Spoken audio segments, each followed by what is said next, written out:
আসসালামু আলাইকুম ওয়া রাহমাতুল্লাহি ওয়া বারাকাতুহু। ক্বালু কুলুবুনা গুলফুন বাল লাআনাহুমুল্লাহু বিকুফরি। আলহামদুলিল্লাহ, আমরা জাহেলিয়াত পর্ব 15 আজ যে বিষয়টি নিয়ে আলোচনা করব সেটা হলো না বোঝার অজুহাত দেওয়া। মানে জাহেলি যুগের মানুষেরা সত্যকে অস্বীকার করার যতগুলি মূলনীতি তারা অনুসরণ করতেন, তার মধ্যে একটা গুরুত্বপূর্ণ মূলনীতি হলো না বোঝার অজুহাত দেওয়া। আমরা ইতিপূর্বে জাহেলি সম্প্রদায়ের মানুষদের সত্যকে প্রত্যাখ্যান করার অনেকগুলো মূলনীতি নিয়ে আলোচনা করেছি। আপনারা পূর্বের ভিডিওগুলো দেখবেন, তাহলে বুঝতে পারবেন জাহেলি যুগের মানুষেরা কেমন ভাবে সত্যকে প্রত্যাখ্যান করার মূলনীতি অনুসরণ করতেন। আজ আমরা যে বিষয়টি নিয়ে আলোচনা করবো সেটা হলো না বোঝার অজুহাত দেওয়া।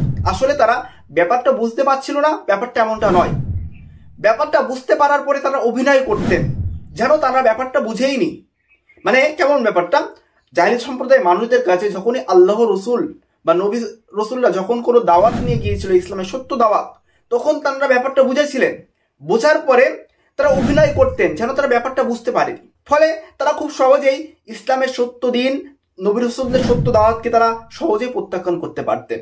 মানে জাহেলি সম্প্রদায়ের মানুষের সত্যকে অস্বীকার করার একটা গুরুত্বপূর্ণ মূলনীতি হলো না বোঝা অজুহাত দেওয়া। আজ আমরা পবিত্র কোরআন এবং সুন্নাহ থেকে জাহেলি সম্প্রদায়ের এই মানুষদের এই মূলনীতি সম্পর্কে আমরা আলোচনা করব। আমরা যদি দেখি পবিত্র কোরআন সূরা বাকারা 2 নম্বর সূরা 87 এবং 88 নম্বর আয়াত, এখানে আল্লাহ সুবহানাহু ওয়া তাআলা বলছেন যে ক্বালু, তারা বলে কুলুবুনা গুলফুন বাল লাআনাহুমুল্লাহু বিকুফরি।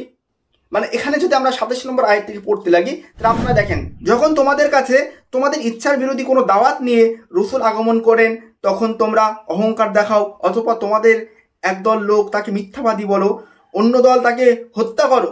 তারা বলে আমাদের অন্তরগুলো আচ্ছাদিত। অকালু কুলুবুনা গুলফুন, মানে তারা বলে কি আমাদের অন্তরগুলো আচ্ছাদিত, বরং তাদের এই অবিশ্বাসের জন্য আল্লাহ সুবহানাহু ওয়া তাআলাকে লানত করেন। তাহলে স্পষ্ট আমরা দেখলাম যে জাহেলি সম্প্রদায়ের মানুষদের একটা গুরুত্বপূর্ণ বৈশিষ্ট্য হলো যে যখন এই কোনো নবী রাসূলুল্লাহ আল্লাহর সত্য দিন বা সত্য ধর্মের দাওয়াত নিয়ে তাদের কাছে উপস্থিত হতেন, তখন তারা বলে আমাদের অন্তরসমূহ আচ্ছাদিত। এইভাবে প্রত্যেকটা নবী রাসূলকে জাহেলি সম্প্রদায়ের মানুষেরা এইভাবে মিথ্যা প্রতিপন্ন করতেন এবং অজুহাত হিসেবে গ্রহণ করতেন না বোঝার অজুহাত। আমরা যদি আরো দেখি পবিত্র কোরআন সূরা হুদ 11 নম্বর সূরার 91 নম্বর আয়াত, এখানে জাহেলি সম্প্রদায়ের মানুষরা শুআয়ব আলাইহিস সালামকে কি বলতেন দেখেন, ক্বালু ইয়া শুআইবু মা নাফকাহু কাসীরাম মিম্মা তাকুলু।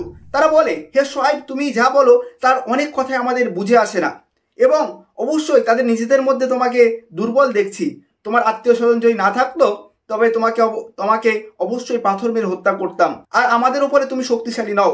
শুআয়ব আলাইহিস সালাম যখন জাহেলি সম্প্রদায়ের মানুষদের কাছে সত্য দাওয়াত নিয়ে গিয়েছিল, তারা এই কথা বলে প্রত্যাখ্যান করেছিল যে তোমার কথা আমার বুঝে আসে না। না বোঝার অজুহাত দেওয়া, না বোঝার অজুহাত দেওয়া জাহেলি সম্প্রদায়ের মানুষদেরকে সত্যকে প্রত্যাখ্যান করার একটা গুরুত্বপূর্ণ হলো মূলনীতি। স্পষ্ট আমরা দেখলাম শুআয়ব আলাইহিস সালামের সময়কালের ঘটনা থেকে। শুআয়ব আলাইহিস সালাম কি সেই যুগে জাহেলি যুগের মানুষদের কাছে বিদেশি ভাষায় ইসলামের দাওয়াত নিয়ে গিয়েছিল? তারা শুআয়ব আলাইহিস সালাম যে মানুষদের কাছে ইসলামের দাওয়াত নিয়ে গিয়েছিল, শুআয়ব আলাইহিস সালাম কি তাদের ভিন্ন ভাষায় কথা বলতেন? না, শুআয়ব আলাইহিস সালাম তাদের ভাষায় কথা বলতেন এবং সেই কথাগুলো প্রচুর পরিমাণে কঠিন ছিল। ইসলামের সত্য ধর্মের দাওয়াত কি প্রচুর পরিমাণে কঠিন ভাষা ছিল? অবশ্যই না। ব্যাপারটা জাহেলি সম্প্রদায়ের মানুষরা বুঝেছিল এবং বোঝার পরে তারা প্রত্যাখ্যান করেছিল, মানে না বোঝার অজুহাত দেওয়া। আমরা যদি এখন দেখি রাসূল সাল্লাল্লাহু আলাইহি ওয়াসাল্লামের যুগে মক্কার কুরাইশরাও ঠিক একই ধরনের কথা বলতেন।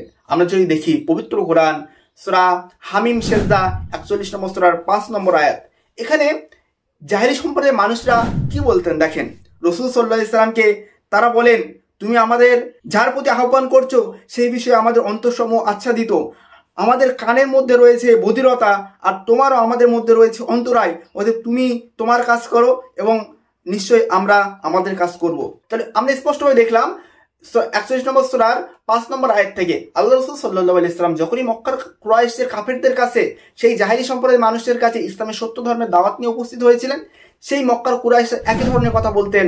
কি বলতেন? আমাদের অন্তরে রয়েছে আবরণ, আমাদের অন্তরগুলো হলো আচ্ছাদিত, তোমারও আমাদের মাঝখানে রয়েছে অন্তরায়, আমাদের কানে রয়েছে বধিরতা, এই জন্য তুমি তোমার কাজ করো, আমরা আমাদের কাজ করব। এই যে মক্কার কুরাইশরাও ঠিক একই ধরনের অজুহাত দিতেন, সেই জাহেলি সম্প্রদায়ের মানুষরাও একই ধরনের অজুহাত দিতেন, না বোঝার অজুহাত দিয়ে তারা সত্য ধর্ম সত্য দিন থেকে মানে দূরে সরে যেতেন। তাহলে স্পষ্ট আমরা একটা সময় ধরে আলোচনা করলাম যে জাহেলি সম্প্রদায়ের সত্যকে প্রত্যাখ্যান করার একটা গুরুত্বপূর্ণ মূলনীতি নিয়ে না বোঝার অজুহাত দেওয়া। না বোঝার অজুহাত দেওয়া, মানে ব্যাপারটা তারা বুঝতে পারছিলেন ব্যাপারটা এমনটা নয়, মানে ব্যাপারটা বোঝার পরে অভিনয় করছিলেন, এটাই হলো ব্যাপার। স্পষ্টভাবে জাহেলি সম্প্রদায়ের মানুষদের সত্যকে অস্বীকার করার মূলনীতি হলো না বোঝার অজুহাত দেওয়া। বর্তমান সময়ে এসেও যদি আমরা জাহেলি সম্প্রদায়ের মানুষদের এই মূলনীতি ব্যবহার করি, তাহলে জাহেলি সম্প্রদায়ের মানুষদের থেকে আমাদের পার্থক্যটা কোথায় থাকবে? বর্তমান সময়ে এসেও যদি আমরা জাহেলি সম্প্রদায়ের মানুষদের মতো একই ধরনের মূলনীতি অনুসরণ করি, তাহলে জাহেলি সম্প্রদায়ের সেই জাহিলদের থেকে আমাদের পার্থক্যটা কোথায় থাকবে?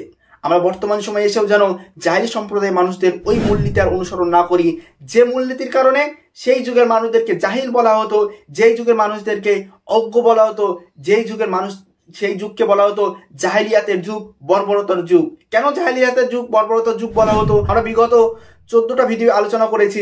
আজ 15তম পর্বে আপনাদেরকে দেখালাম ইসলামের সত্য দাওয়াতকে প্রত্যাখ্যান করার জন্য এই সকল মূলনীতিগুলো তারা অনুসরণ করতেন। এই জন্য সেই যুগের মানুষদেরকে জাহিল বলা হতো, সেই যুগের মানুষদেরকে অজ্ঞ বলা হতো, সেই যুগকে বলা হতো জাহিলিয়াতের যুগ। আমরা যদি বর্তমান সময় ইসলামের স্বর্ণ যুগে এসেও যদি সেই জাহিলি যুগের মানুষদের মতো সেই নিয়মগুলি, সেই মূলনীতিগুলো অনুসরণ করি, আমাদের কাছে যখন সত্য ধর্মের দাওয়াত আসছে, আমাদের কাছে যখনই স্পষ্টভাবে কোরআন এবং সুন্নাহর স্পষ্ট কোনো মূলনীতি আমাদের কাছে চলে আসছে, আমরা যদি কোরআন এবং সুন্নাহর সেই নিয়ম, সেই মূলনীতিকে যদি আমরা না বোঝার অজুহাত দিয়ে প্রত্যাখ্যান করি, তাহলে আমাদের জাহেলি সম্প্রদায়ের মানুষদের থেকে আমাদের পার্থক্যটাই থাকলো কোথায়? আমরা বর্তমান সময়ে এসেও যেন জাহিলি সম্প্রদায়ের মানুষদের এই মূলনীতি থেকে বেঁচে থাকতে পারি। আল্লাহ সুবহানাহু ওয়া তাআলা আমাদের সকলকে যেন জাহিলিয়াতের যুগ, বর্বরতার যুগ, জাহিল মানুষদেরকে মূলনীতিগুলো অনুসরণ করা থেকে বিরত রাখেন। আমরা সকলেই বলি আল্লাহুম্মা আমিন। আজ এই পর্যন্ত, দেখা হয় পরে কোনো ভিডিওতে। আসসালামু আলাইকুম ওয়া রাহমাতুল্লাহি ওয়া বারাকাতুহু।